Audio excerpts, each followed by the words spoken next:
అనేకులు దేవునికి ఇష్టలుగా ఉండలేకపోతా ఉన్నారు.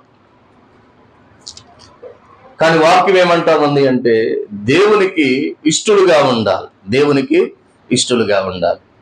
ప్రియ దేవుని బిడ్డలారా గమనించండి, ఏ వ్యక్తి అయితే దేవునికి ఇష్టడుగా ఉంటాడో ఆ వ్యక్తిని దేవుడు ఉన్నతంగా దీవించడానికి కానీ, ఆశీర్వదించడానికి కానీ, మేలు జరిగించడానికి కానీ అవకాశం ఉంది. ప్రియ దేవుని బిడ్డలారా, అయితే ఈరోజు మనం నేర్చుకునే మాట ఏంటి అంటే, ఎందుకని అనేకులు దేవుని పిల్లలైన వారే దేవునికి ఇష్టలుగా ఉండలేకపోతా ఉన్నారు? కారణం ఏంటి? దేనిని బట్టి క్రైస్తవుడు, ప్రియ దేవుని బిడ్డలారా, దేవునికి ఇష్టనిగా మారలేకపోతా ఉన్నాడు? ఏ కారణాన్ని బట్టి? లేదు ఏ గుణాన్ని బట్టి, లేదు ఏ వ్యక్తిత్వాన్ని బట్టి, ఏ ఉండడాన్ని బట్టి? ఈ మాటలు 1-2 మాటలుగా వాక్యములో నుంచి మనం చూద్దాం. ఆ మాటలను బట్టి నిజంగా మనం దేవునికి ఇష్టలుగా ఉన్నామో లేదో ఈ వాక్యం ద్వారా మనకు అర్థమవుతుంది. హల్లెలూయా. ఇట్లా అందరూ కూడా జాగ్రత్తగా చక్కగా దేవుని మాటలు వినాలి. ఎందుకని అనేకులు దేవునికి ఇష్టలుగా మారలేకపోతున్నారు అని మనం ఆలోచన చేస్తే, ప్రియ దేవుని బిడ్డలారా, సమయాన్ని బట్టి ఒక 3 మాటలు వాక్యంలో నుంచి మనం నేర్చుకుందాం. చాలా మాటలు ఉన్నాయి, సమయాన్ని బట్టి ఒక 3 మాటలు వాక్యంలో నుంచి నేర్చుకుందాం. ఒక మాటను చదవండి, లేఖనముల మాట రాయబడింది, ఆ మాటను చదవండి. సామెతల గ్రంథం 12వ అధ్యాయం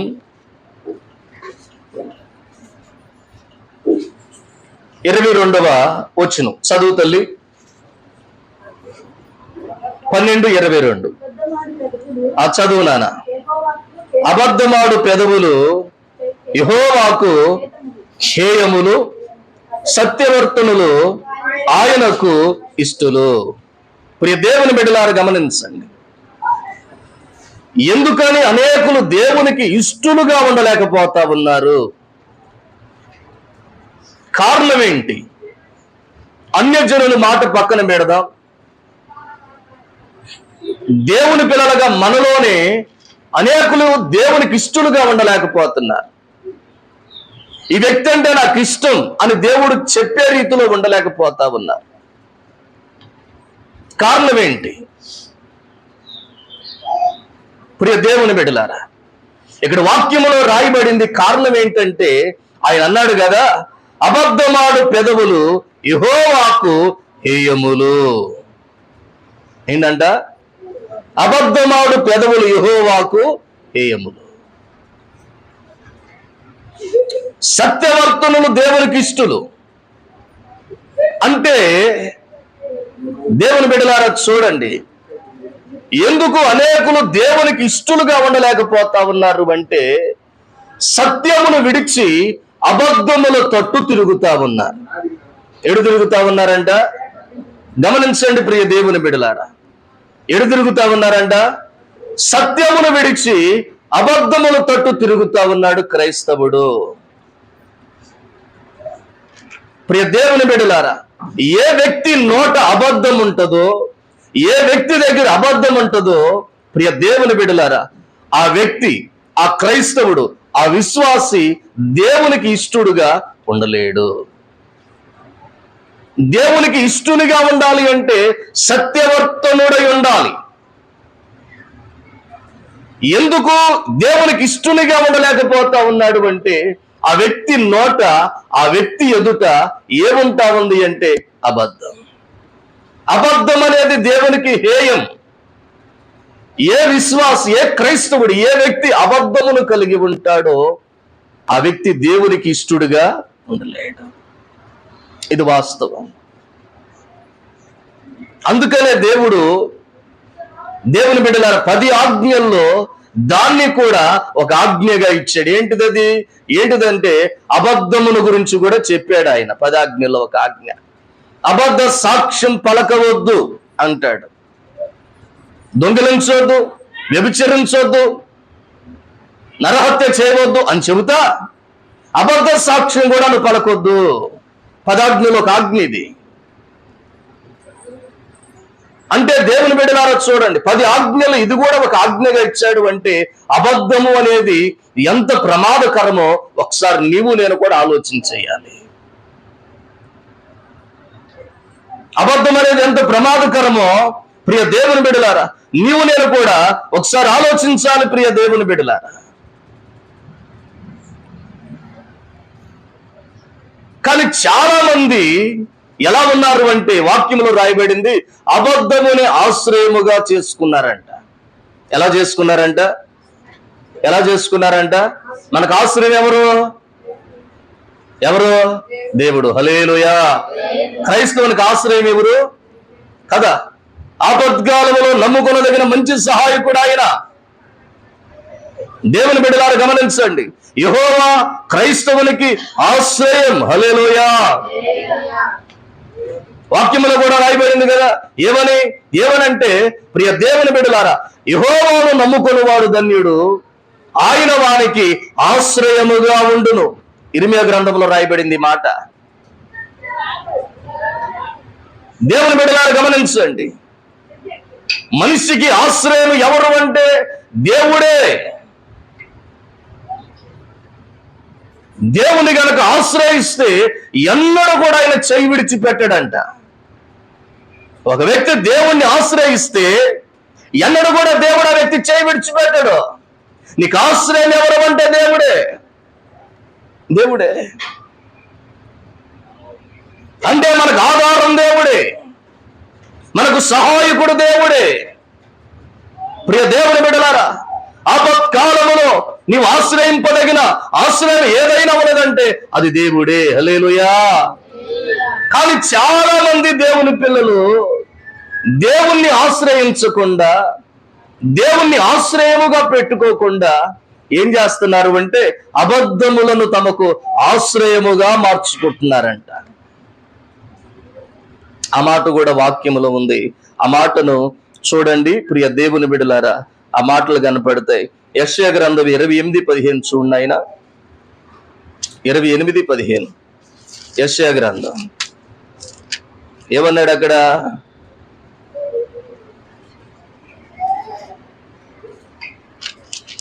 చదువుతారా? 15వ వచనములో చివరి నుంచి 3వ మాట నుంచి చదవండి. అబద్ధములను మాకు ఆశ్రయముగా చేసుకుంటుని మాయ క్రింద దాగి ఉన్నాము అని మీరు చెప్పుకొనుచున్నారే. ఏదంట వీరికి ఆశ్రయం? అబద్ధములను ఆశ్రయముగా చేసుకున్నారంట. ఆశ్రయం అంటే ఆపదలో తప్పించేటువంటి సహాయం. దేవుడు మనకు ఆశ్రయం అంటే ఆపదలో మనములు తప్పించే సహాయకుడు, ఆపదలో మనం ఆదుకునే సహాయకుడు. ఇప్పుడు వీళ్ళకి ఆశ్రయం ఏంటంటే అబద్ధం. ఒక అబద్ధం ఆడుతా ఉన్నాడు మనిషి. అబద్ధాన్ని బట్టి ప్రియ దేవుని బిడ్డలారా మనుషులు ఎదుట తప్పించుకుంటున్నాడు.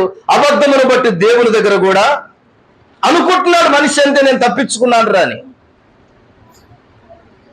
ప్రియ దేవుని బిడ్డలారా గమనించండి, అబద్ధములను ఆశ్రయముగా చేసుకొని కొన్నిసార్లు క్రైస్తవుడు ముందుకు వెళ్ళిపోతా ఉన్నాడు. చూడండి, కొన్నిసార్లు అబద్ధం మాట్లాడుతూ ఉంటాడు క్రైస్తవుడు. ఏంటిరా అట్లా అబద్ధం వాడేవంటే ఏమంటాడు తెలుసా? కొన్నిసార్లు ఏమంటాడు తెలుసా? తెలివిగా ఏంటిదంట, అది తెలివి అంట. ఏంటిదంట? తెలివిగా ఉండాలి. అబద్ధవాడి మనిషి ఏమంటాడు చూసావా? తెలివిగా ఉండాలరా. అరే మనం ఆడింది అబద్ధమే, అది దేవుడు ఆలకిస్తున్నాడే, దేవుడు విన్నాడే. ఈ అబద్ధాన్ని బట్టి దేవునికి మనం ఇష్టలుగా ఉన్నావా లేదా? ఈ అబద్ధాన్ని బట్టి ఒకటి ఎటువంటి తీర్పులోనికి మనం వెళ్తాం, అబద్ధం అనేది దేవునికి ఇష్టమా కదా అని ఆలోచన చేస్తున్న క్రైస్తవుడు చిటుక్కున అబద్ధం ఆడేస్తామంటాడు. చాలా తేలిగ్గా అబద్ధం ఆడేస్తారు. అదేమంటే తెలివిగా తప్పించుకోవడం, తెలివిగా ఉండడం, ఇది జ్ఞానం అంటాడు. కానీ దేవుడు అంటాడు కాదు, నువ్వు అబద్ధమును ఆశ్రయముగా చేసుకున్నావు, అబద్ధమును బట్టి ఇదిగో నీవు నాకు ఇష్టడుగా ఎంత మాత్రం కూడా ఉండలేవు. ఒకవేళ మనుషులకు నీవు ఇష్టంగా ఉండొచ్చేమో నీ అబద్ధమును బట్టి. ప్రియ దేవుని బిడ్డలారా గమనించండి, కానీ దేవుని ఎదుట మాత్రం ప్రియ దేవుని బిడ్డలారా దేవునికి ఇష్టలుగా ఉండలేమండి. చాలా మంది అబద్ధమనే ఆశ్రయముగా చేసుకొని మాయ కింద దాగి వారి జీవితాలు అలా సాగిస్తా ఉన్నారంట. అబద్ధమనే ఆశ్రయముగా చేసుకొని ప్రియ దేవుని బిడ్డలారా, అవకాశం వచ్చినప్పుడల్లా, సమయం వచ్చినప్పుడల్లా ఒక అబద్ధమునాడుతూ వారి జీవితాలను ముందు కొనసాగిస్తా ఉన్నారంట. కానీ దేవుడు ఏమంటున్నాడు అంటే, ఇదిగో అబద్ధమును బట్టి ఇదిగో దేవునికి నీవు ఇష్టునిగా ఉండలేవు.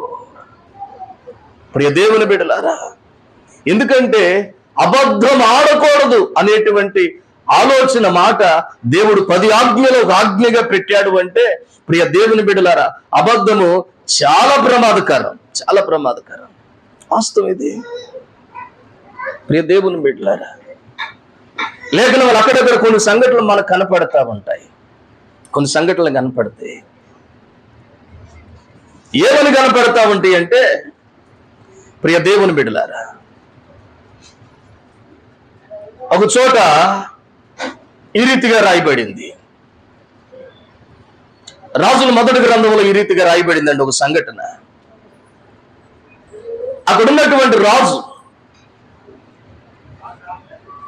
ప్రియ దేవుని బిడ్డలారా, ఒక వ్యక్తి దగ్గరికి వెళ్ళి, ఇదిగో నీకున్నటువంటి ఈ ద్రాక్ష తోట నా కోటకు పక్కనే ఉంది, ఆ ద్రాక్ష తోటను గనక నాకు ఇచ్చావనుకో, ఇంతకంటే శ్రేష్టమైన ఒక పొలాన్ని నీకు ఇస్తాను అన్నాడు.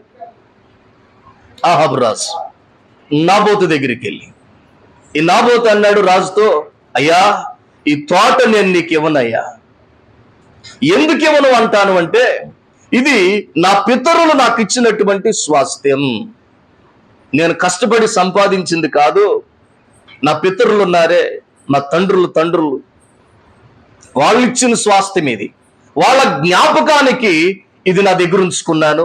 ఇంతకంటే మంచి ఫలాన్ని నువ్వు ఇస్తానట్టు నేను కాదంటలేదు రాజా, అయితే ఇది మాత్రం నేను ఇవ్వను నీకు అన్నాడండి. అతడు చెప్పిన రీజన్ కరెక్ట్ గా ఉంది కాబట్టి రాజు ఏమి చేయలేక, అతడు చెప్పిన మాట జరగలేదు అని ఇంటికి వెళ్ళంట దేవుని బిడ్డలారా అలిగాడంట అండి. మూతు ముడుచుకొనిను అని వాక్యములో ఉంది. అంటే అలిగాడు అనమాట. ఇక భార్యతో మాట్లాడుతుల్లా, పిల్లలతో మాట్లాడుతుల్లా. దేవుని బిడ్డలారా, అతని దగ్గరికి ఎవరైనా మాట్లాడడానికి వస్తే వాళ్ళతోనూ మాట్లాడతలేదు, ఎవరితో కూడా మాట్లాడతలేదు. ప్రియ దేవుని బిడ్డలారా,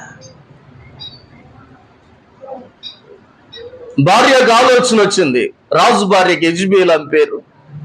ఎందుకని నా భర్త ఇలా ఉన్నాడు, ఎప్పుడు ఇలా ఉండడే, ఎందుకున్నాడు, కారణం ఏంటి అని భర్త దగ్గరికి వెళ్ళి విషయం అడిగితే ఆయన విషయం అంతా చెప్పాడు. నాబోతుని ద్రాక్ష తోట అడిగాను, అంతకంటే మంచి తోట నీకు ఇస్తానురా, అది నాకు ఇవ్వన్నాను. నా కోటకు పక్కనే ఉంది కాబట్టి ఇదిగో నేను కూర మొక్కలు వేసుకుంటానన్నాను.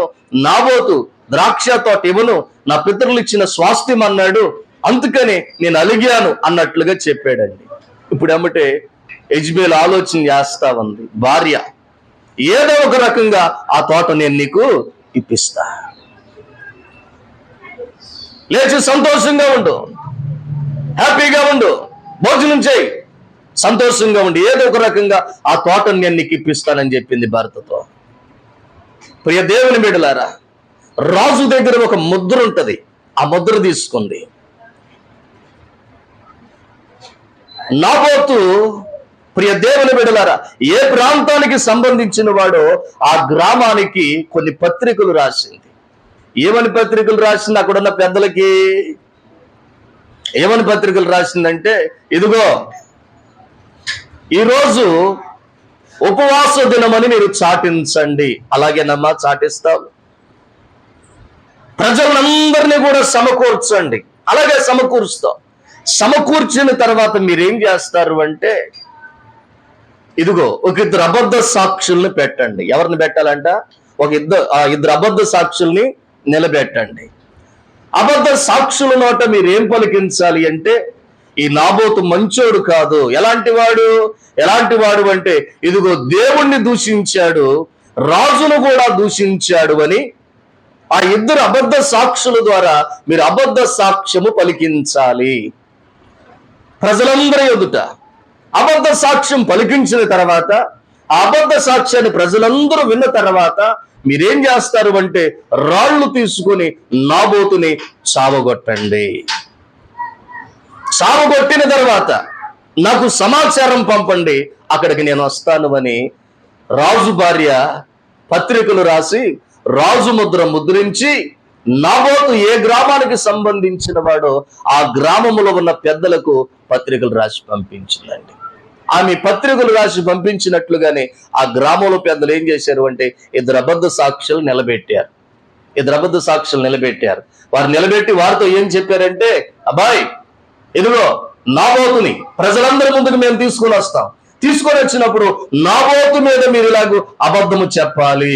ఏమని అబద్ధం చెప్పాలి అంటే, ఇదిగో ఈ నాబోతు దేవుణ్ణి రాజును దూషించగా మేము విన్నాం అని అబద్ధం మీరు చెప్పాలి అని అబద్ధ సాక్షులు కూడా పెట్టారు.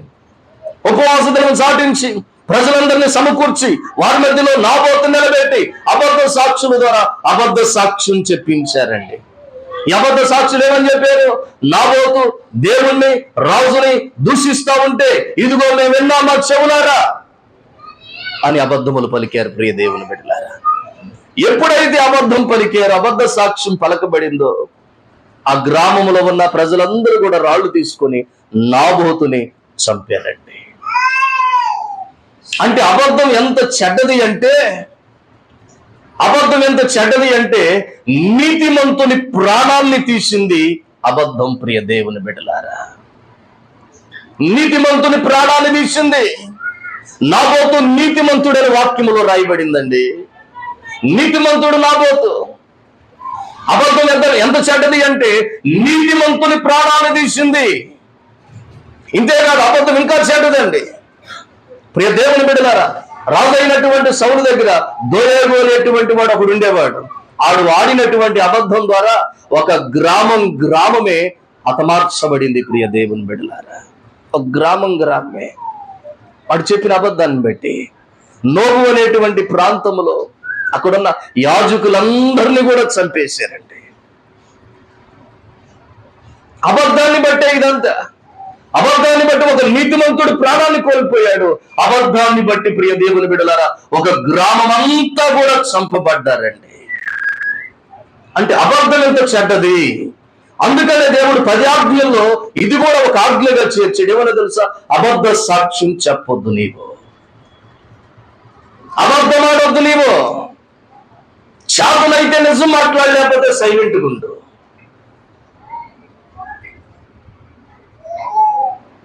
అబద్ధం మాత్రం మాట్లాడద్దు.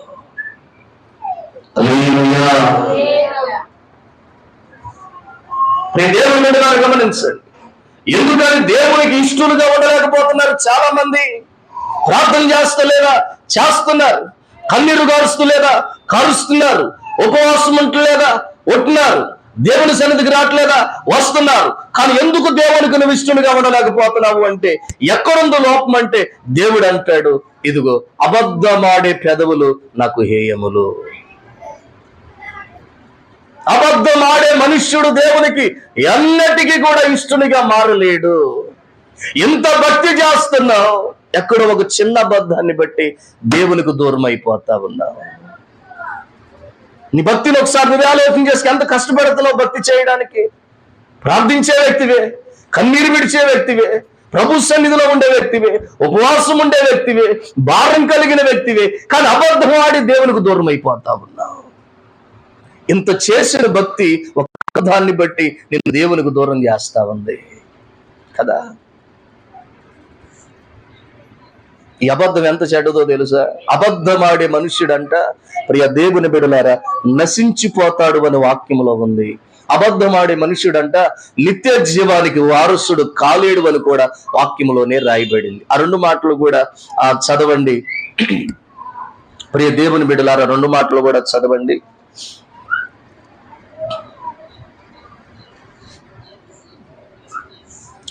సామెతల గ్రంథం 19వ అధ్యాయం 9వ వచనాన్ని చదవండి. మరొకళ్ళు ప్రకటన గ్రంథం 22:15. మొదట సామెతల గ్రంథం చదవండి 19:9. చదువు నాన్న. అబద్ధములాడువాడు నశించును. ఏంటంట? అబద్ధమాడువాడు నశించును. అంటే నువ్వు ఆడే అబద్ధాన్ని బట్టి ఎదుటివానికి ఎంతో నష్టం కలుగుతా ఉంది. అంతకంటే ముఖ్యంగా నీవు కూడా నష్టపోతావు. అబద్ధములాడేవాడు ఒకటి నశించిపోవును అని వాక్యములో ఉంటే, రెండవదిగా ప్రకటన గ్రంథం 22వ అధ్యాయం 17వ వచనం చదువు తల్లి త్వరగా. ప్రకటన 22:15 అక్కడ రాయబడుతుంది, కుక్కలను, మాంత్రికులను, వ్యభిచారులను, నరహంతకులను, విగ్రహారాధికులను, అబద్ధములను ప్రేమించి జరిగించు వాడును వెలుపటనే ఉండును. ఎక్కడ వెలుపటంటే? ఎక్కడంటే పరలోకానికి వెళ్లకుండా పరలోకానికి బయటే ఉంటాడు.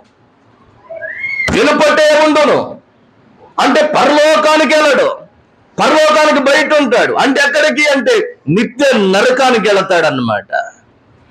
అబద్ధాన్ని ప్రేమించి దాన్ని జరిగించే ప్రతి మనుష్యుడు అన్నాడు. అదే కాదు అక్కడ ఏమన్నాడు? అబద్ధమును ప్రేమించి దాన్ని జరిగించే ప్రతి మనుషుడు. అంటే చాలా మంది అబద్ధాన్ని ప్రేమిస్తున్నారంట. ఏం చేస్తున్నారంట? అబద్ధాన్ని. చూడండి ప్రియ దేవుని బిడ్డలారా, పిల్లలను ప్రేమించే వాళ్ళు ఉన్నారు, భర్తను ప్రేమించే వాళ్ళు ఉన్నారు, భార్యను ప్రేమించే వాళ్ళు ఉన్నారు. హల్లెలూయా. కానీ ఇక్కడ ఉన్న వాళ్ళు ఎట్లాంటి వాళ్ళంటే అబద్ధాన్ని ప్రేమిస్తున్నారంట. అంటే అబద్ధం అనేది వీళ్ళకంత ప్రీతికరంగా మారిపోయింది అనమాట. అబద్ధం అనేది వీళ్ళకి మంచినీళ్ళ ప్రాయంగా మారిపోయింది. అంటే ఎంత మాత్రం ఒక దైవికమైన భయం లేకుండా ఈ అబద్ధం వల్ల ఏం జరిగింది, ఏమి నష్టం వచ్చింది, ఏమి సమస్య వచ్చింది అనే ఒక భయం లేకుండా ప్రియ దేవుని బిడ్డలారా అబద్ధం ఆడుతా ఉన్నాడు మనుష్యుడు. అబద్ధాన్ని ప్రేమించి జరిగించే ప్రతి మనుష్యుడు కూడా వెలుపటే ఉంటాడంటే నిత్య జీవానికి వెళ్ళడు గాని నిత్య శిక్షలోనికి వెళతా ఉన్నాడు. ప్రియ దేవుని బిడ్డలారా, అంటే అబద్ధం ఎంత ప్రమాదమో చూడు. అబద్ధం ఆడడాన్ని బట్టి నీతిమంతుని ప్రాణం పోయింది. అబద్ధం ఆడడాన్ని బట్టి ఒక గ్రామమే సంహరించబడింది.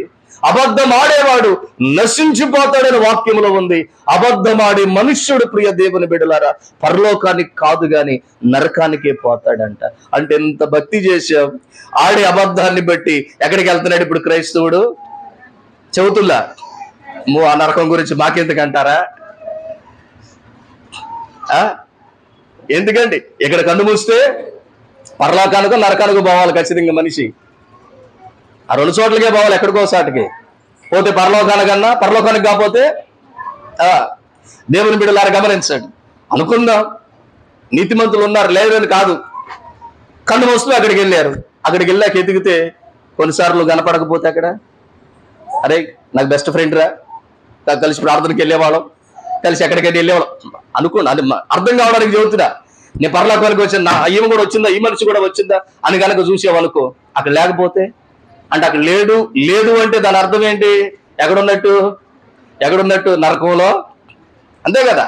ఇప్పుడు దేవుని బిడ్డలారా రెండు చోట్లకి ఎక్కడికో చోటుకి వెళ్ళాలి. ఇక్కడ కన్ను మూస్తే అటు పరలోకానికి కానీ ఇటు నరకానికి కానీ. ఒక చోట లేవంటే ఇంకో చోట ఉన్నామని దాని అర్థం.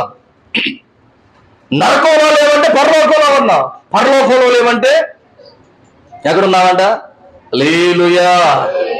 గమనించు ప్రియ దేవుని బిడ్డ, అంటే అబద్ధం అనేది ఎంత చెడ్డదో గమనించు, ఎంత ప్రమాదమో గమనించు.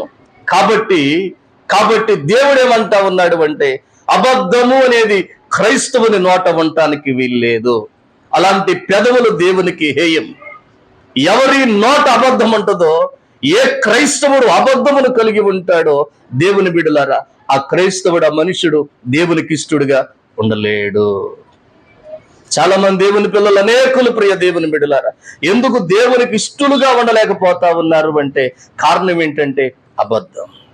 దేవుడు అంటాడు, ప్రియ దేవుని బిడ్డ నువ్వెంతో భక్తి చేస్తున్నావు, దాన్ని గనక నీవు తీసివేసుకోగలిగితే ఇదిగో దేవునికి నీవు ఇష్టురాలిగా ఉంటావు. హల్లెలూయా. ఇంకా కొన్ని మాటలు ఉన్నాయి. ఎందుకని క్రైస్తవుడు దేవునికి ఇష్టునిగా ఉండలేకపోతున్నాడు. మరొక మాట ఉంది వాక్యంలో, ఆ మాటను చదువుదాము చూడండి. అదే సామెతల గ్రంథంలో ఒక మంచి మాట ఉంది 15వ అధ్యాయములో 26వ వచనాన్ని చదవండి తల్లి. 15:26. చదువు నాన్న. దేవుని బిడ్డలారా చూడండి, ఏమన్నాడు అక్కడ? దురాలోచనలు యెహోవాకు హేయములు. ఏంటి అంట హేయములు? దేవుని బిడ్డలారా గమనించండి, 26వ వచనములో ఆ రకంగా రాయబడతా ఉంది. దురాలోచనలు యెహోవాకు హేయములు, దయగల మాటలు ఆయన దృష్టికి పవిత్రములు. గమనించండి ప్రియ దేవుని బిడ్డలారా, ఎందుకు చాలా మంది దేవునికి ఇష్టలుగా ఉండలేకపోతున్నారు అంటే ఇక్కడ అన్నాడు దురాలోచన దేవునికి హేయం. దురాలోచన దేవునికి హేయం. దేవుని బిడ్డలారా చూడండి, ఎందుకు చాలా మంది దేవునికి ఇష్టలుగా ఉండలేకపోతున్నారు అంటే ప్రియ దేవుని బిడ్డలారా, చాలా మంది వారి హృదయాలలో దుర ఆలోచన అనేది కలిగి ఉంటా ఉన్నారు. ఎలా ఉన్నారంట? చాలా మంది వాళ్ళ హృదయాల్లో దురాలోచన అనేది కలిగి ఉన్నారు. దానికి వాక్యమే సాక్ష్యం ప్రియ దేవుని బిడ్డలారా, వాక్యమే. ఒకే రక్తములో పుట్టారు 12 మంది అన్నదమ్ములు, 12 మంది. ఒక తండ్రికే పుట్టిన వాళ్ళు వీళ్ళంతా కూడా, అంటే ఒకటే రక్తం. దేవుని బిడ్డలారా గమనించండి, మనం కూడా మన తండ్రి అయినటువంటి ప్రియ దేవుని బిడ్డలారా, దేవుని పిల్లలము ఒకే రక్తములో కడగబడిన వారము. యేసయ్య రక్తంలో కడగబడిన వాళ్ళం మనమందరం కూడా. ఒకే రక్తానికి సంబంధించిన వాళ్ళు, ఒకే తండ్రికి పుట్టిన వాళ్ళు 12 మంది సంతానం ప్రియ దేవుని బిడ్డలారా. గమనించండి, ఈ 12 మందిలో ఆ మనుషులు ఎలా ఉన్నారు అంటే ఒకని మీద ఈ 10 మంది దురాలోచన కలిగి ఉన్నట్లుగా వాక్యంలో రాయబడతా ఉంది.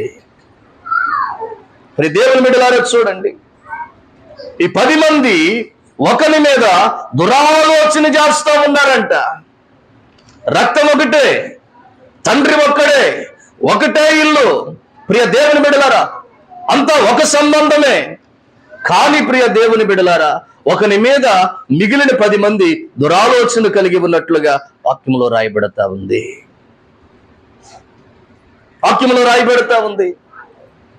ఆది కాండంలో మాటలన్నీ కూడా మనకు కనపడతాయి ప్రియ దేవుని బిడ్డలారా. ఆ మాటను చదవండి, ఆ లేఖనములో నుంచి ఆ మాటను చూడండి.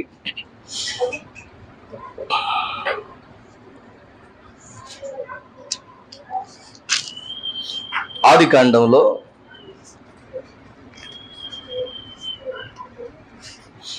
37:18 చదవండి నాన్న.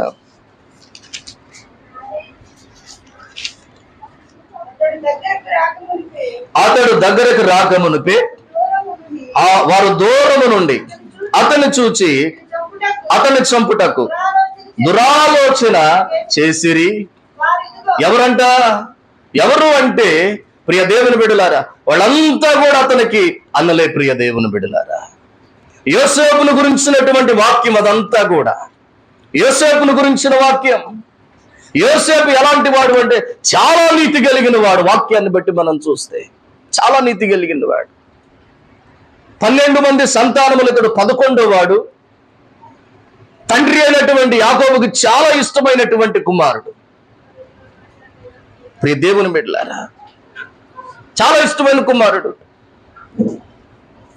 తండ్రి ఎంతో ప్రేమిస్తా ఉన్నాడంటే యోసేపుని.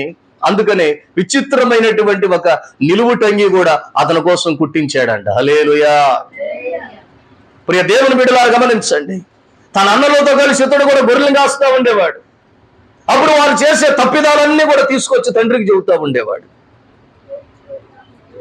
అతని మీద పగ పెంచుకున్నారంట. దాన్ని బట్టి వీళ్ళంతా కూడా వీళ్ళు పగ పెంచుకున్నారని యాకోబుకి తెలిసి యోసేపును ఏం చేశాడు అంటే అన్నలతో కలవనివ్వకుండా దగ్గర పెట్టుకున్నాడు. హల్లెలూయా.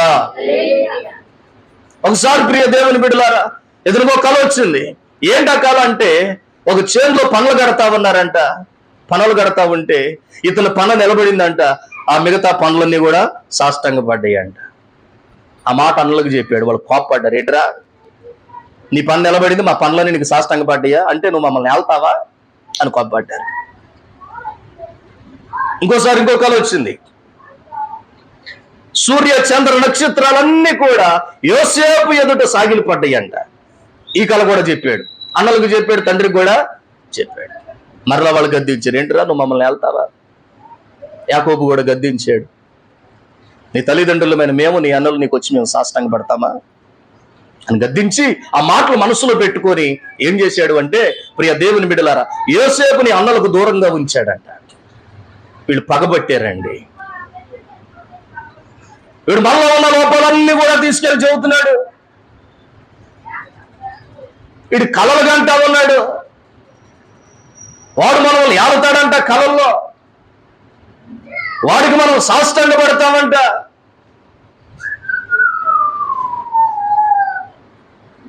రకరకాల ఆలోచనలు యోసేపు మీద వారు పెట్టుకున్నారు. వాక్యములో ఏముందంటే, యోసేపును గురించి దురాలోచనలు చేస్తా ఉన్నారంట. దేవుని బిడ్డలారా, వారంతరంగాల్లో ఏం కనపడతా ఉంది అంటే, తన సహోదరుని మీద దురాలోచన, తన రక్త సంబంధి మీద దురాలోచన కనపడతా ఉంది. ప్రియ దేవుని బిడ్డలారా, దురాలోచన దేవునికి హేయము. దురాలోచన కలిగిన మనుష్యుడు ఎన్నడూ కూడా దేవునికి ఇష్టునిగా ఉండలేడు. ఒకరి మీద ఒక మనుషుడు దురాలోచనలు కలిగి ఉండడాన్ని బట్టి అది దేవునికి హేయముగా ఎంచబడతా ఉంది. ఎవని హృదయమైన కడగబడిన అద్దము వలె దేవుని ఎదుట ఉండాలి. హల్లెలూయా. ఎలా ఉండాలి? క్రైస్తవ హృదయం ఎలా ఉండాలంటే, కడగబడిన అద్దము వలె దేవుని ఎదుట కనపడాలి. హృదయములో ప్రియ దేవుని బిడ్డలారా, ఎటువంటి దురాలోచన అనేది క్రైస్తవుని హృదయంలో దేవుని కనపడటానికి వీల్లేదు కంతే. ఎందుకు చాలా మంది దేవునికి ఇష్టలుగా ఉండలేకపోతా ఉన్నారు అంటే, అంతరంగాల్లో దురాలోచనలు కలిగి ఉంటా ఉన్నారు. కొన్నిసార్లు నోటితో సమాధానం పలుకుతా ఉన్నా, నోటితో ప్రేమను కనపరుస్తా ఉన్నా, కొన్నిసార్లు మాటల్లో ఆప్యాయతను కనపరుస్తా ఉన్నా, కొన్నిసార్లు మాటల్లో పరిశుద్ధతను కనపరుస్తా ఉన్నా, కొన్నిసార్లు మాటల్లో ఆ దేవుని బిడ్డల ఆత్మీయతను కనపరుస్తా ఉన్నా, అంతరంగంలో మాత్రం కొన్నిసార్లు ప్రియ దేవుని బిడ్డలారా మానవుడు దురాలోచనలు కలిగి ఉన్నాడు. అందుకనే దేవునికి ఇష్టునిగా మారలేకపోతా ఉన్నాడు కొన్నిసార్లు మనిషి. ప్రియ దేవుని బిడ్డలారా, ఒక రోజున తండ్రి యోసేపుతో అన్నాడు,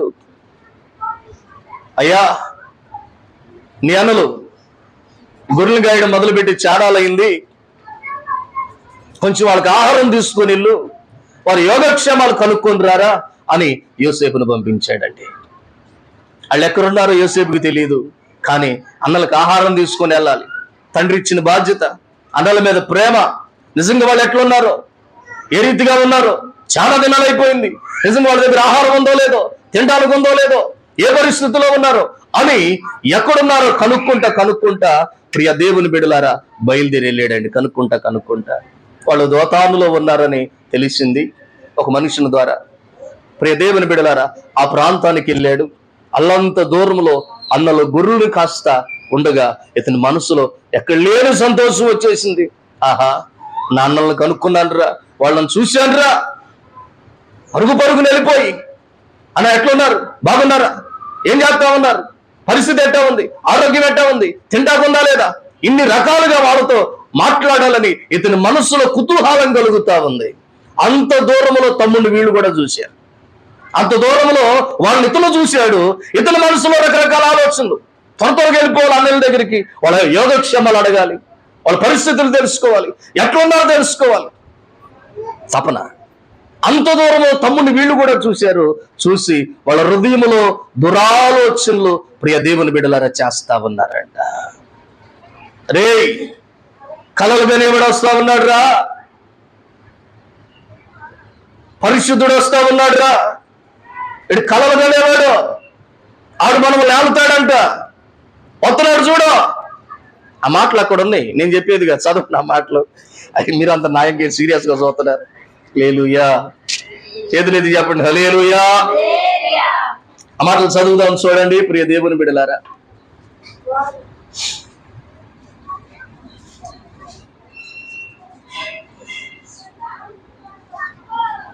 ఆ 18వ వచనం నుంచి చదువు తల్లి. 37:18.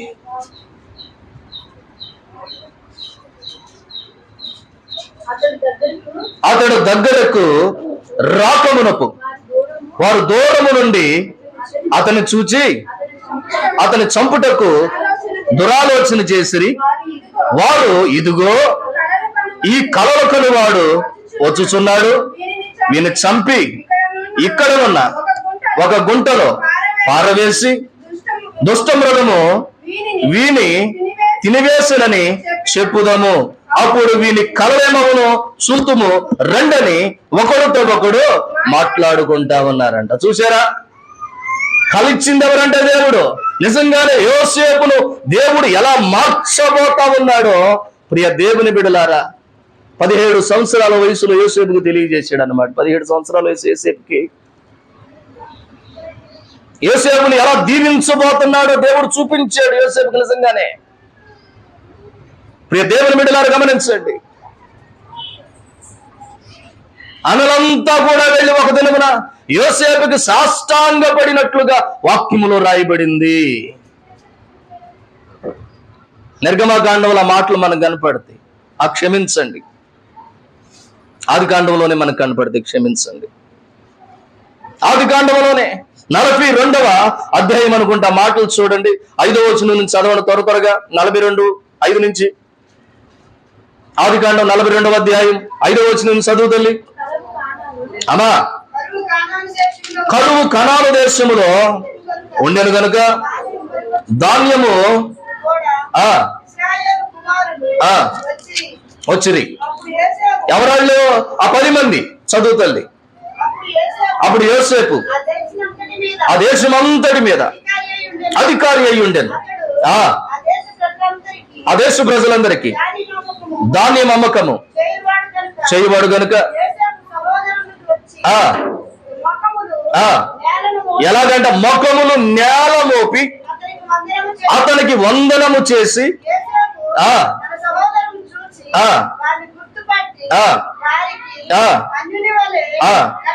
కనబడి మాట్లాడాను, వచ్చితురని ఆహారము కొనుటకు కనాను దేశము నుండి వచ్చితమనెను. గుర్తుపట్టెను.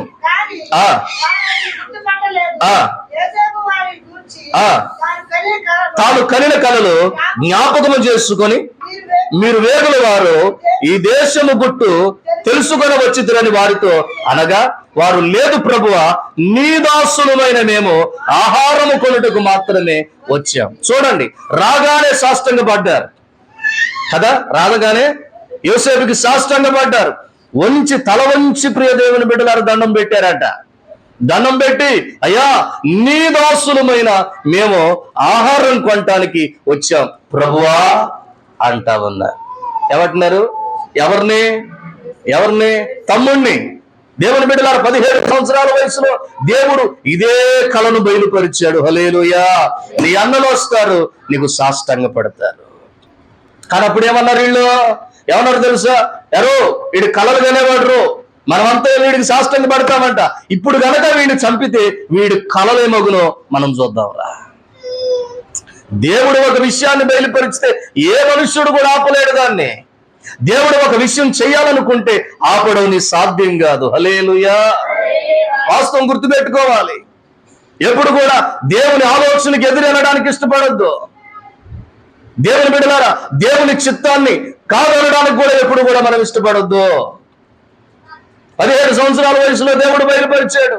పనులన్నీ కూడా సాష్టాంగ పడుతుంది అంటే అన్నదమ్ములంతా కూడా యోసేపుకు సాష్టాంగ పడతా ఉన్నారు.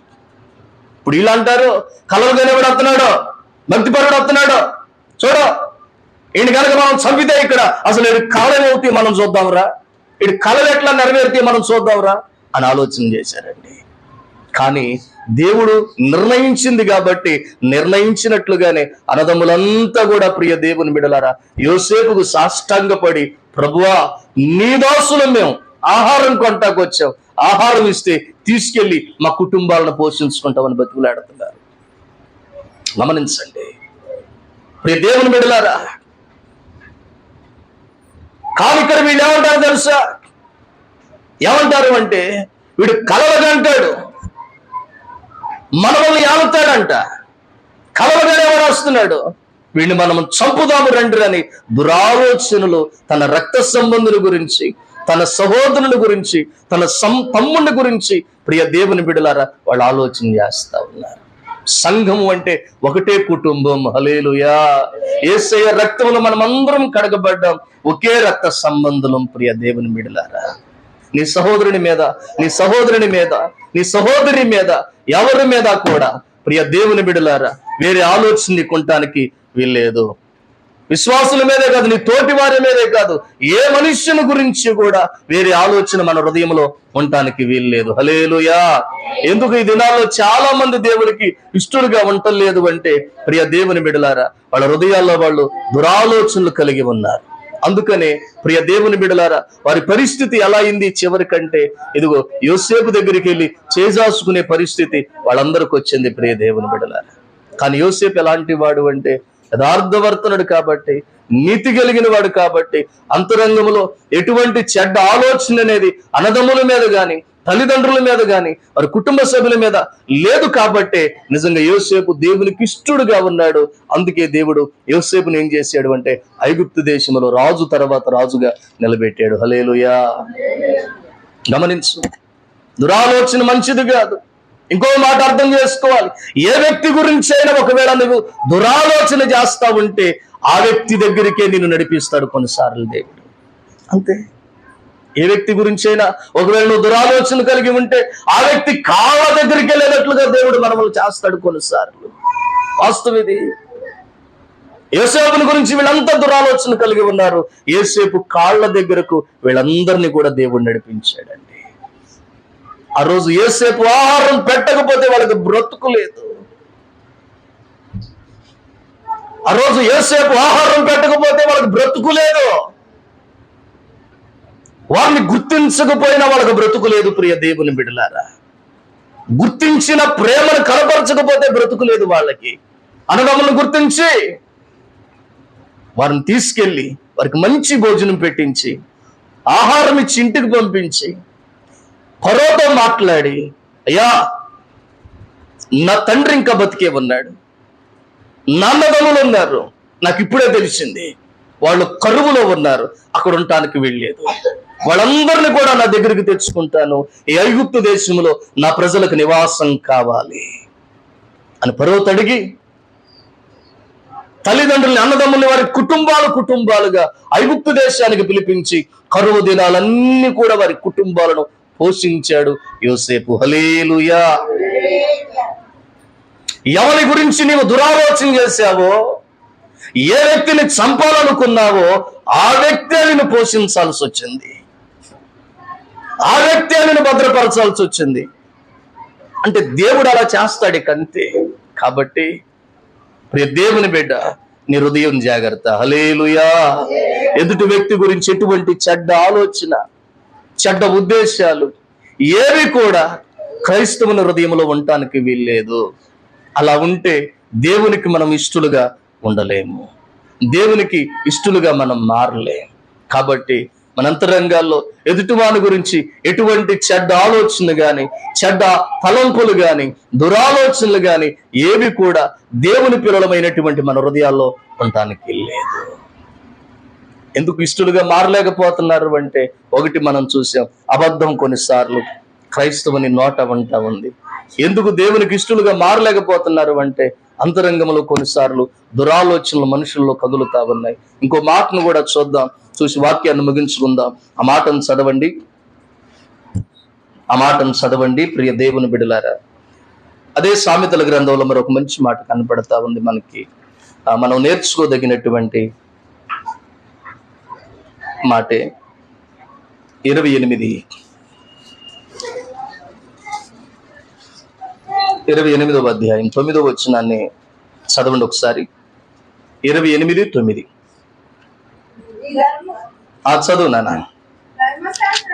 ధర్మశాస్త్రం వినబడకుండా చెవిని తొలగించుకుని వాని ప్రార్థన దేవునికి హేయము.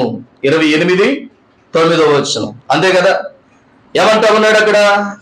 ధర్మశాస్త్రము వినబడకుండా చెవిని తొలగించుకుని వారి ప్రార్థన దేవునికి హేయము.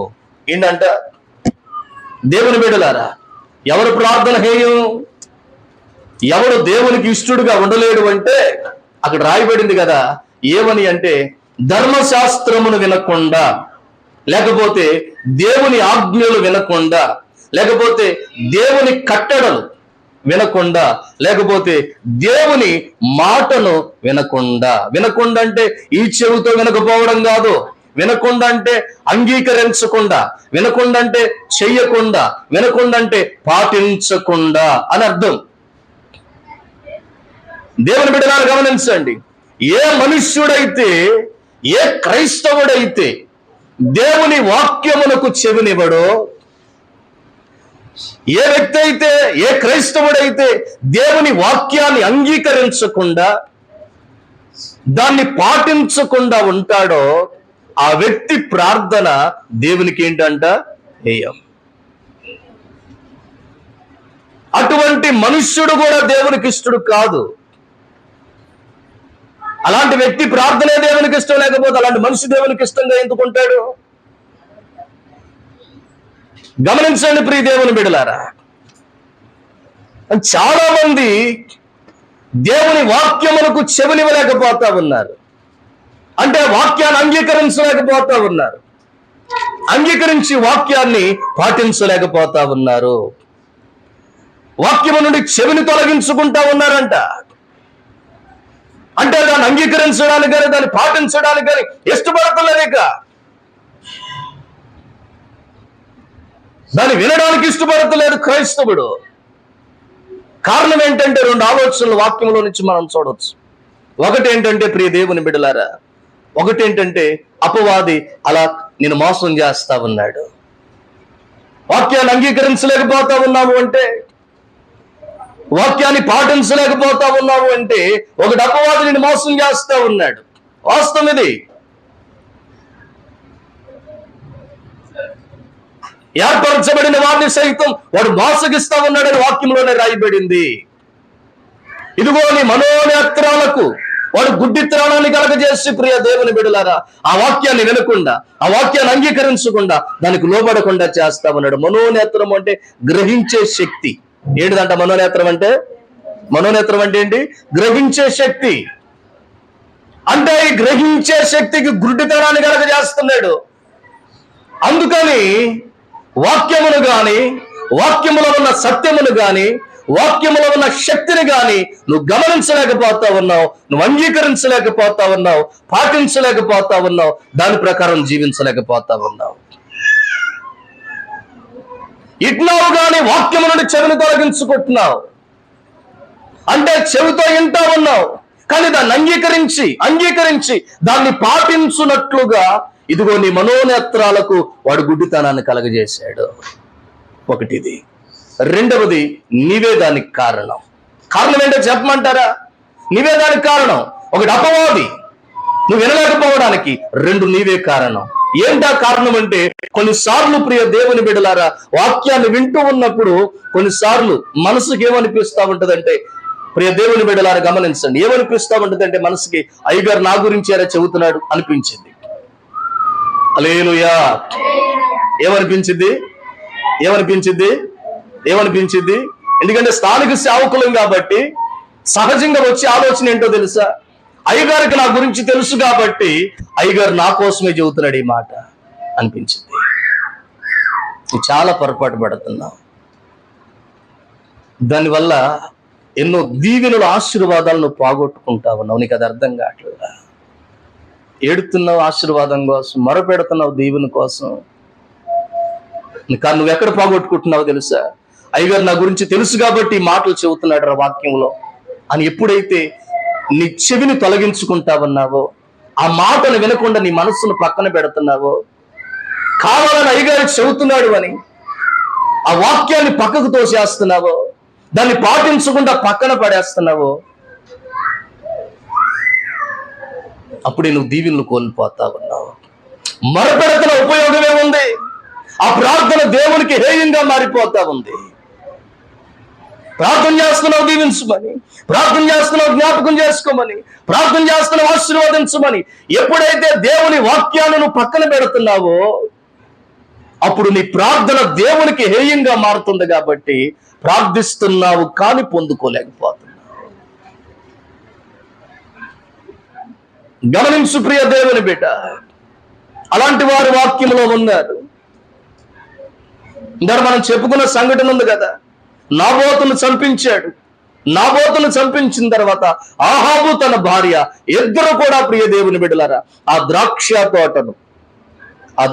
తోటను వారి పేరును రాపించుకుంటాకి వెళ్ళారండి. ద్రాక్ష తోట వారికి ఇందులోనికి దేవుడు ఏలియాతో మాట్లాడుతున్నాడు. ఏమని?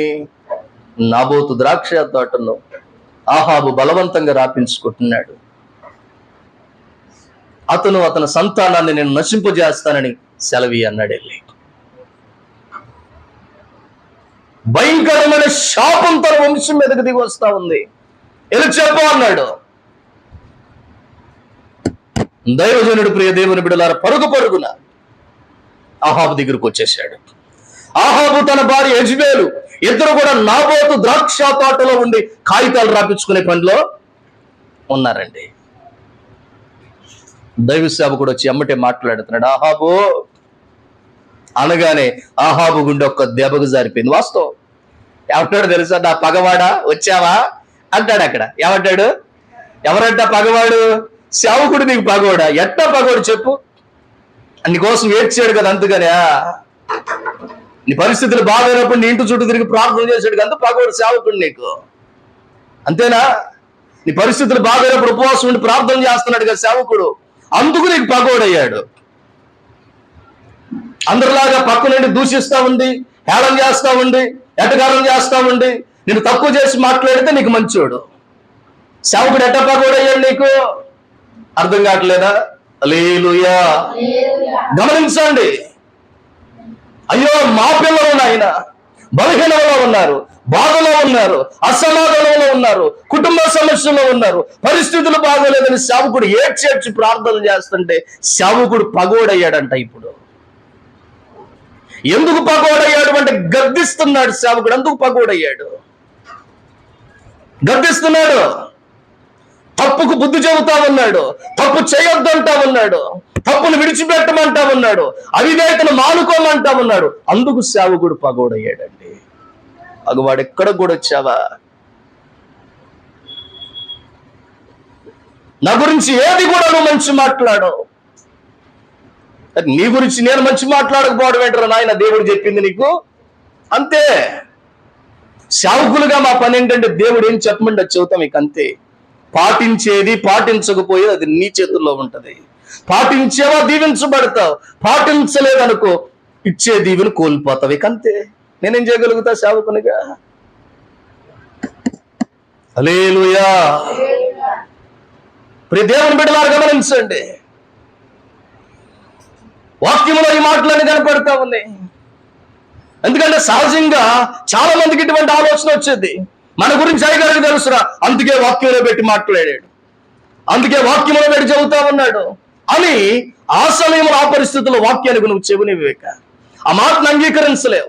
ఆ మాట నుంచి నువ్వు పక్కకు తొలగిపోవడాన్ని బట్టి ఇదిగో నీ ప్రార్థన దేవునికి హేయమైపోతా ఉంది.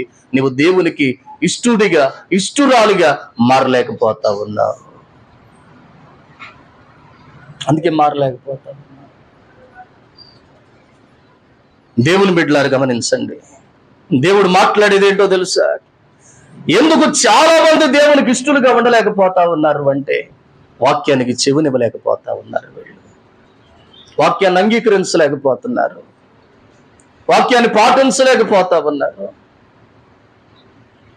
దేవుని బిడ్డలారా, అందుకనే వారి ప్రార్థనలు కూడా దేవునికి హేయమైపోతా ఉన్నాయి అంట. వారి ప్రార్థనలు కూడా దేవుడు ఆలకించడం లేదంట. వాక్యాన్ని అంగీకరించి దాన్ని పాటించలేకపోవడాన్ని బట్టి దేవునికి ఇష్టలుగా మారలేకపోతా ఉన్నారు. సౌలు జీవితంలోని ఈ మాటలన్నీ మనకు కనపడతాయి. ఒక రోజున దేవుని పాదాల దగ్గర కూర్చొని ప్రార్థన చేస్తున్నాడండి. ఎంతో ప్రార్థన చేశాడు సౌలు. కానీ దేవుడు కలల ద్వారానైనను, ఉర్రీము ద్వారానైనను, ప్రవక్తల ద్వారానైనను ఒక్క మాట కూడా మాట్లాడలేదంట. అంటే కారణం ఏంటో తెలుసా? అతని ప్రార్థన దేవుడు అంగీకరించలేదండి. వాస్తవం, అంగీకరించలా. ఎందుకని దేవుడు అంగీకరిస్తలేదు? చాలా ప్రార్థన చేశాడు సౌలు, కానీ ప్రార్థన అంగీకరించున్న దేవుడు. అంగీకరించుంటే ఖచ్చితంగా మాట్లాడేవాడు దేవుడు. కళల ద్వారా మాట్లాడేవాడు, దర్శనాల ద్వారా మాట్లాడేవాడు. దేవుని బిడ్డలారా, ఊరీము ద్వారా మాట్లాడేవాడు. లేదు, ఇంకా దేవునికి ఇష్టమైతే సేవకుణ్ణి పంపైనా సరే మాట్లాడేవాడు. ఎందుకు మాట్లాడలా? ఎందుకు తన ప్రార్థన అంగీకరించలేదంటే సౌలు ప్రార్థన దేవునికి హేయం. కారణం ఏంటో తెలుసా? కారణం ఏంటంటే సౌలు ప్రియ దేవుని బిడ్డలారా దేవునికి ఇష్టనిగా లేడు. ఎందుకు ఇష్టనిగా లేడు అంటే దేవుని మాటను అంగీకరించిన వాడు కాదు, దేవుని మాటను బట్టి అతడు జీవించిన వాడు కాదు. దేవుని మాటను వినకుండా దేవుని మాటను పెడచెవుని పెట్టి దేవుని మాట మీదే తిరుగుబాటు చేసిన వాడంట సౌలు ప్రియ దేవుని బిడ్డలారా. సమూయేలు మొదటి గ్రంథంలో ఈ మాటలు మనకు కనపడతాయి. 15వ అధ్యాయం అనుకుంటా. ఈ 15వ అధ్యాయంలో ఈ మాటలన్నీ కూడా మనకు కనపడతాయి. దేవుని మాటను అంగీకరించిన వాడు కాదు, దేవుని మాటల మీద తిరుగుబాటు చేసిన వాడంట. అందుకని సౌలు దేవునికి ఇష్టనిగా ఉండలేకపోయాడు. సౌలు అంత ప్రార్థన చేసిన దేవుడు సమాధానం ఇవ్వకపోవడానికి కారణం ఏంటంటే సౌలు ప్రార్థన దేవునికి హేయముగా మారింది. ఈ దినం దేవుడు ఏం చెబుతా ఉన్నాడు? చాలా మంది దేవుని పిల్లల్లోనే దేవునికి ఇష్టలుగా ఉండలేకపోతా ఉన్నారు. వాక్యం ఏమంటుందంటే దేవునికి ఇష్టలుగా మనం ఉండాలి. హల్లెలూయా. నువ్వు దేవునికి ఇష్టలుగా ఉండాలి, నువ్వు దేవునికి ఇష్టరాలుగా ఉండాలి, నువ్వు దేవునికి ఇష్టమైనటువంటి ఒక చక్కని బిడ్డగా నువ్వు మారాలి దేవునికి. మరి ఎందుకని దేవునికి ఇష్టలుగా ఉండలేకపోతా ఉన్నారు అంటే ప్రియ దేవుని బిడ్డలారా దేవుడు కొన్ని మాటలు చెబుతున్నాడు. కారణం ఏంటంటే ఒకటి అబద్ధం ఉండడాన్ని బట్టి. రెండోది ఏమంటా ఉన్నాడు అంటే దురాలోచన. నీ హృదయం కడగబడిన అర్థంలే చక్కగా ఉండాలి, తేటగా. ఈ ఆలోచన నీ హృదయంలో ఉండటానికి వీల్లేదు, ఉందా? మూడోది ఏంటంటే దేవుని వాక్యాన్ని నువ్వు వినలేకపోతా ఉన్నావు, పెడచెవుని పెడతా ఉన్నావు. వాక్యానికి చెవినిస్తలా, ధర్మశాస్త్రానికి నువ్వు చెవినిస్తలా, దేవుని వాక్యానికి చెవినిస్తలేదు, దేవుని వాక్యాన్ని అంగీకరించి దాన్ని పాటించలేకపోతున్నావు. అందుకనే ప్రియ దేవుని బిడ్డలారా చాలా మంది దేవునికి ఇష్టలుగా ఉండలేకపోతున్నారు. కానీ మనం దేవునికి ఇష్టలుగా ఉండగలిగితే ఎన్నో గొప్ప కార్యాలు దేవుడు చేస్తాడు. వీళ్ళ లోపాల్లో ఏదైనా మనలో ఉంటే ఒకసారి ఆలోచన చేద్దాం. ఏదైనా ఉంటే దాన్ని సరిచేసుకోవడానికే ప్రయత్నం చేద్దాం. దేవునికి ఇష్టలుగా ఉందాం. మంచి కార్యాలు దేవుడు చేయబోతా ఉన్నాడు. దేవుడి మాటలు మన వినికిడిలో దీవించునుగాక. ఇంకా కొన్ని మాటలు ఉన్నాయి, కుదిరితే వచ్చేవారు వాటి గురించి మనం నేర్చుకుందాం. మోకరించండి, ప్రభు దగ్గర ప్రార్థన చేసుకుందాం. ఒక నిమిషం ప్రార్థన చేసిన సాక్షి చిన్న ప్రార్థన చేస్తాం. స్తోత్రము నాయనా, దయగలిగిన తండ్రి, పరిశుద్ధుడా, ప్రేమ కలిగిన దేవానికి వందనాలు. మోకరిద్దాం, ప్రభు దగ్గర ప్రార్థన చేసుకుందాం. చెప్పబడిన మాటలను బట్టి నీకు ఇష్టలుగా ఉండాలని మీరు సెలవిచ్చారు. అనేకులు ఎందుకు నీకు ఇష్టలుగా ఉండలేకపోతున్నారని మీరు సెలవిచ్చారు. ఎందుకని ప్రభువా క్రైస్తవుడు నీకు ఇష్టడుగా వంటలేదు అంటే మరి నోట అబద్ధం ఉన్నదని. ఎందుకు క్రైస్తవుడు నీకు ఇష్టడుగా ఉండలేకపోతున్నాడు అంటే మన అంతరంగంలో దురాలోచనలు ఉన్నాయని. ఎందుకు క్రైస్తవునికి ఇష్టడుగా ఉండలేకపోతున్నాడు అంటే ధర్మశాస్త్రానికి వాడు చెవినివ్వడం లేదని, వాక్యాన్ని విని దాన్ని అంగీకరించి లోబడలేకపోతా ఉన్నాడని. అందుకే చాలా మంది నీకు ఇష్టలుగా ఉండలేకపోతా ఉన్నారని సెలవిచ్చారు. నీకు ఇష్టలుగా ఉంటే మమ్మల్ని ఎంతగానో మీరు దీవించాలని ఆశపడుతున్నారు, మేలులతో నింపాలనుకుంటున్నారు. లోపం మాలో ఉంటే నాయనా క్షమించండి, మాలో నుంచి వాటిని తీసివేయండి. నీకు ఇష్టముగాను ఇష్టమైన పిల్లలం గాను ప్రభువా మేము ఉండునట్లు కృపనిమ్మని. ఈ మాటలు ఎవరి హృదయంలో అర్థం కాకుండా ఫలభరితంగా మీరు మారుస్తురమ్మని యేసు పరిశుద్ధ నామములో ఈ మనవులన్నీ అడిగి వేడుకుంటున్నాము తండ్రి. ఆమేన్.